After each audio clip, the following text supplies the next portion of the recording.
ചാനലുകളാണെങ്കിൽ വെട്ടുകൊണ്ട് കിടക്കുന്നവൻ്റെ കഴുത്തറ്റ് കിടക്കുന്നതിൻ്റെ blood ഷെഡിൻ്റെ close-up എടുത്ത് കാണിച്ച് എൻ്റെ ചാനലിന് കൂടുതൽ സർക്കുലേഷൻ കിട്ടണം എന്നുള്ള വികാരത്തോടെ ഈ ബിസിനസ് മൈൻഡോടെ അത് ബൂസ്റ്റ് ചെയ്യുമ്പോൾ ഇല്ലാത്ത പകയും വിദ്വേഷം മനുഷ്യരിൽ പടർന്നു വരും.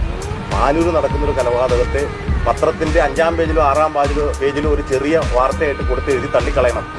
അത് ആര് മരിച്ചാലും ആര് കൊന്നാലും വീട്ടുവഴക്കായാലും അതിർത്തി തർക്കമായാലും അത് ഏത് രാഷ്ട്രീയക്കാരനാണെന്ന് കണ്ടുപിടിക്കാനുള്ള പത്രക്കാരനും ചാനലുകളുടെ ധൃതി കാണുമ്പോൾ നാടിനോടുള്ള പൂർവ്വം ഒരു മറന്നു പോകില്ലെന്ന് എനിക്ക് പലപ്പോഴും തോന്നിയിട്ടുണ്ട്.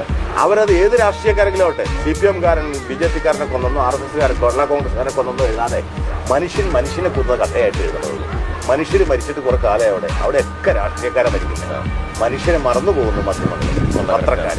അത് മാറ്റണം. അത് മാറ്റിയാൽ ഇത്തരം കൊലപാതകങ്ങൾക്ക് പ്രസിദ്ധീകരണങ്ങൾ യാതൊരു പ്രാധാന്യം കൊടുക്കില്ല എന്ന് കണ്ടാൽ വെട്ടുകൊലയൊക്കെ കുറയും.